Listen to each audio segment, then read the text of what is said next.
Setiap pertemuan pasti ada perpisahan. Setiap awal pasti ada akhirnya.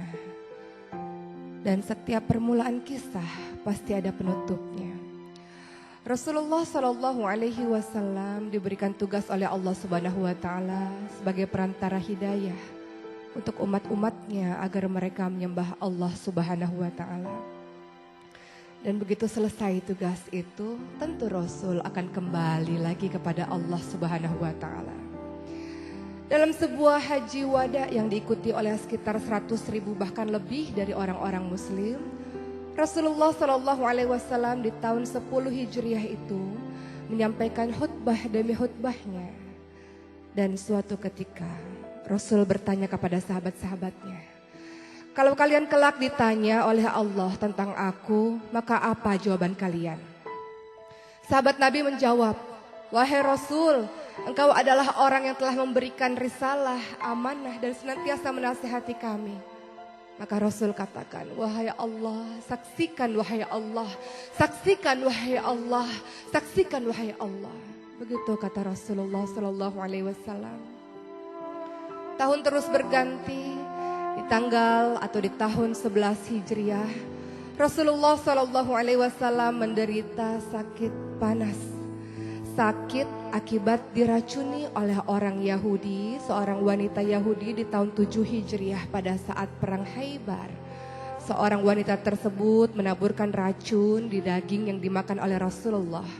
Dan dampak dari racun tersebut mulai terasa di tahun 11 Hijriah. Rasulullah Shallallahu Alaihi Wasallam dalam keadaan sakit, kemudian pergi ke pemakaman Baqi dan mendoakan seluruh para syuhada yang berada di Baqi. Rasul katakan, sesungguhnya kami, sesungguhnya aku pun akan menyusul kalian. Pada saat itu Rasulullah Shallallahu Alaihi Wasallam meminta izin kepada istri-istrinya untuk beristirahat di rumah Aisyah, istri yang sangat dicintai oleh Rasulullah Shallallahu Alaihi Wasallam. Dalam keadaan sakit, suatu ketika Rasul dipapah oleh Fadl bin Abbas dan Ali bin Abi Thalib untuk datang ke masjid, untuk datang ke mimbar dan berkhutbah di depan seluruh sahabat-sahabatnya. Rasul katakan, tidak ada yang aku khawatirkan dengan kalian kecuali pada saat dunia ini dibentangkan oleh kalian dan kalian berlomba-lomba untuk mengejarnya, dan dunia itulah yang akan membinasakan kalian, kata Rasulullah. Rasul melanjutkan lagi, seorang hamba Allah diberi pilihan oleh Allah untuk berada terus di muka bumi ini atau kembali kepada Allah dan menatap wajah Allah. Dan hamba tersebut memilih untuk kembali kepada Allah Subhanahu wa Ta'ala. Abu Bakar yang mendengar hal tersebut kemudian terseduh-seduh dan menangis, bersimbah air mata, dan ia mengatakan, wahai Rasulullah, aku, orang tuaku, ayahku, ibuku, jiwaku, hartaku menjadi tebusan untukmu, wahai Rasulullah. Rasul berusaha menenangkan Abu Bakar dan Rasul katakan, tenang Abu Bakar dan tetaplah berada di tempatmu, wahai Abu Bakar. Seluruh sahabat merasa heran dengan kata-kata dari Abu Bakar dan air mata yang turun dari mata Abu Bakar. Mereka kemudian paham bahwa ternyata itulah isyarat bahwa hari terakhir dari Rasulullah Sallallahu Alaihi Wasallam. Rasul lebih memilih Allah, Rasul lebih memilih memandang wajah Allah dibanding dengan terus berada di muka bumi ini. Maka seluruh sahabat pun menangis di masjid tersebut. Rasulullah dalam keadaan semakin lemah, kemudian dipapah kembali oleh Ali bin Abi Thalib dan Fadl bin Abbas kembali ke rumahnya. Pada saat itu Rasulullah berada di pangkuan di dadanya Aisyah, dan di subuh hari Rasulullah Shallallahu Alaihi Wasallam berjalan tak seperti biasanya karena sebenarnya Rasul sudah semakin melemah. Namun pada hari itu Rasul membuka tirai di depan pintu rumah Aisyah yang langsung berhadapan dengan para sahabat yang sedang melaksanakan sholat subuh dipimpin oleh Abu Bakar. Hampir dan nyaris saja seluruh sahabat membatalkan sholat tersebut karena menurut mereka, lihat Rasul sudah sembuh, Rasul sudah segar, Rasul bisa kembali menjadi imam sholat kita, menjadi pemimpin kita. Hampir saja mereka membatalkan sholat tersebut, namun Rasul kembali memberi isyarat untuk tetap melanjutkan sholat itu. Dan mereka mengira senyuman yang dilakukan oleh Rasulullah adalah tanda bahwa Rasul akan kembali kepada mereka. Namun tidak, kenyataannya Rasul kembali ke dada, ke pelukan dari Aisyah, istri yang dicintainya. Dan pada saat itu Fatimah datang ke rumah Aisyah. Dan Fatimah biasanya disambut oleh Rasul. Rasul berdiri biasanya. Rasul mencium Aisyah, Fatimah biasanya. Namun apa yang terjadi pada saat itu? Rasulullah SAW dalam keadaan lemah dan tak sanggup untuk menyambut kedatangan Fatimah. Maka Fatimah pun memandang ayahnya. Wahai ayah, betapa berat penderitaanmu wahai ayah. Betapa luar biasanya kesakitanmu wahai ayah. Apa kata Rasulullah? Inilah hari terakhir di mana aku merasakan penderitaan wahai Fatimah. Setelah hari ini aku tidak akan pernah merasakan penderitaan lagi. Rasulullah SAW membisikkan sesuatu di telinganya Fatimah. Dan Fatimah kemudian berlari dan menangis sejadi-jadinya. Dan kemudian Rasul mengatakan kembali Fatimah. Rasul kembali membisikkan kalimat-kalimat kepada Fatimah. Dan Fatimah pun kembali tertawa. Dan ternyata di kemudian hari orang-orang dan Aisyah bertanya pada Fatimah tentang bisikan Rasul. Fatimah menjawab, di bisikan pertama Rasul katakan bahwa Rasul akan pergi meninggalkan kita semua. Itu yang membuat aku menangis. Dan di bisikan kedua Rasul mengatakan bahwa aku adalah orang yang paling pertama untuk menyusul ayahku Rasulullah. Dan itulah yang membuatku tertawa. Matahari semakin meninggi dan Rasulullah SAW semakin melemah.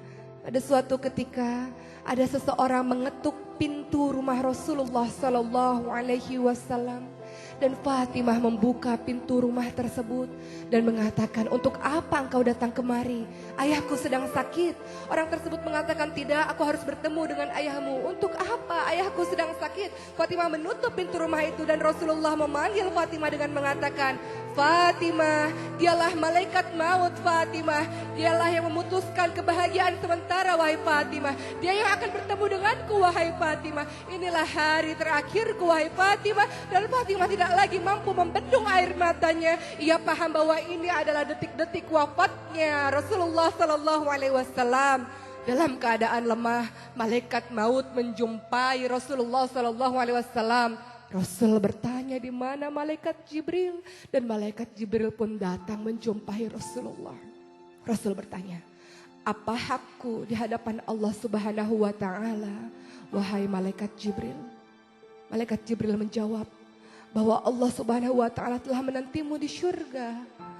Bahwa seluruh malaikat-malaikat telah menantimu di pintu-pintu langit untuk menyambut kedatangan ruhmu wahai kekasih Allah. Dan apa yang dilakukan Rasulullah? Rasul tidak tersenyum. Malaikat Jibril berkata, kenapa kau tidak tersenyum? Aku memikirkan umatku wahai malaikat Jibril. Bagaimana dengan umatku sepeninggalanku? Malaikat Jibril mengatakan, aku pernah mendengarkan Allah berfirman, tidak akan masuk surga kecuali orang-orangmu, umat-umatmu yang masuk surga terlebih dahulu. Maka perlahan-lahan ditariklah ruh dari Rasulullah SAW dan Rasul mengatakan, betapa dahsyat rasa sakit ini wahai malaikat. Betapa dahsyat rasa sakaratul maut ini. Kalau engkau mau wahai Allah, timpakan rasa sakit seluruh umatku terhadapku wahai Allah. Rasulullah SAW memikirkan bagaimana rasa sakit sakaratul maut umatnya. Dan kemudian Rasulullah SAW pun semakin menderita sakit yang sangat parah. Seperti dicacah oleh pedang rasa sakratul maut tersebut. Dan apa yang dilakukan oleh Rasulullah? Rasul mengatakan ingin kembali kepada Allah. Tangannya kemudian ditunjukkan ke atas. La ilaha illallah, la ilaha illallah. Dan itulah akhir hidup dari Rasulullah SAW. Aisyah bingung. Aisyah merasa bersedih. Kemudian ia berlari di depan pintu rumahnya dan mengatakan, Rasulullah telah wafat. Rasulullah hari ini telah meninggalkan kita semua. Seluruh penduduk Madinah kemudian merasakan Madinah seolah-olah gelap. Dan mereka kemudian di antara mereka ada yang pingsan. Di antara mereka ada yang bersimbah air mata. Dan apa yang dikatakan oleh Umar bin Khattab, tidak, Rasulullah tidak meninggal. Rasulullah tidak wafat. Rasulullah hanya seperti Nabi Musa alaihissalam yang datang kepada Allah dan kemudian kembali terhadap kita. Rasul tidak meninggalkan kita, kata Umar bin Khattab. Umar bin Khattab mengambil pedangnya dan kemudian mengatakan, siapapun yang mengatakan Rasulullah wafat, siapapun yang mengatakan Rasulullah mati, maka akan aku penggal kepalanya. Begitu kata Umar. Abu Bakar menenangkan Umar dan mengatakan, Umar duduklah, tenanglah Umar, tenanglah Umar. Namun Umar tidak mau mendengarkan kalimat dari Abu Bakar. Siapapun yang mengatakan Rasul wafat, aku penggal kepalanya, kata Umar. Umar tidak mampu menahan rasa kesedihan yang luar biasa. Umar, orang yang tegas ini, tidak mampu menahan air matanya. Kemudian Abu Bakar datang ke mimbar dan mengatakan, wahai manusia, ketika kalian menyembah Rasulullah, ketahuilah Rasulullah hanya manusia biasa yang mati. Tapi ketika kalian menyembah Allah, Allah hidup dan tidak pernah mati. Maka tertunduklah Umar, kemudian tersungkurlah Umar. Dengan bersimbah air mata ia mengatakan, wahai Rasulullah, wahai Rasulullah. Umar baru paham bahwa itulah matinya Rasulullah SAW. Seluruh orang yang ada di Madinah merasakan kedahsyatan, rasa sedih yang luar biasa. Dan ketika Rasulullah SAW dikuburkan, Fatimah mengatakan kepada Anas bin Malik, tega engkau wahai Anas bin Malik, engkau menguburkan Rasulullah, engkau menaburkan debu dan tanah di wajah suci Rasulullah, tega engkau berlaku seperti itu wahai Anas, kata Fatimah. Apa kata Anas? Kami terpaksa melakukannya wahai Fatimah. Hari itu menjadi hari kesedihan yang luar biasa bagi seluruh penduduk Madinah. Hari itu menjadi hari yang luar biasa, kesedihan yang tak tiada terbendung. Semua orang menangis pun Bilal bin Rabah yang tidak mampu untuk membendung air matanya ketika mengumandangkan adzan. Wafatnya Rasulullah SAW meninggalkan kepedihan yang luar biasa di hati seluruh umat muslim, di hati seluruh orang-orang yang mencintainya. Bagaimanakah dengan kita? Rasul pernah berujar kepada seluruh sahabatnya, wahai sahabat-sahabatku, aku merindukan saudara-saudaraku. Siapa saudaramu Rasul? Kami ini saudaramu Rasul. Tidak, saudara-saudaraku bukan kalian-kalian sahabatku. Saudaraku adalah yang tetap beriman kepadaku padahal mereka tidak pernah melihatku. Aku merindukan perjumpaan dengan mereka. Bagaimana dengan kita? Ketika Rasulullah SAW sangat mencintai dan merindukanmu, bagaimana dengan lisanmu? Apakah senantiasa bersalawat kepada Rasul? Bagaimana dengan perbuatanmu? Apakah senantiasa menjalankan sunnah-sunnah Rasulullah? Bagi kita yang mengaku cinta terhadap Rasulullah, tenang, kita akan kembali bertemu dengan Rasulullah karena Rasul senantiasa menunggu kita di telaganya Allah, di syurganya Allah. Rasul merindukan kita, mencintai kita, dan Rasul berharap kita mengikuti semua sunnah-sunnahnya agar kita bisa kembali kepada orang yang paling kita cintai. Siapa? Rasulullah Sallallahu Alaihi Wasallam. Mudah-mudahan kisah ini membuat kita mencintai dan lebih merindui Rasulullah. Dan ingat, setiap perpisahan di muka bumi ini akan ada pertemuan yang abadi kelak. Di mana? Di syurganya Allah. Jangan ada air mata. Kita kembali bersama Rasulullah, bertemu dengannya di syurganya. Insya Allah, wahai pecinta Rasulullah. Mudah-mudahan menjadikan hikmah. Insya Allah.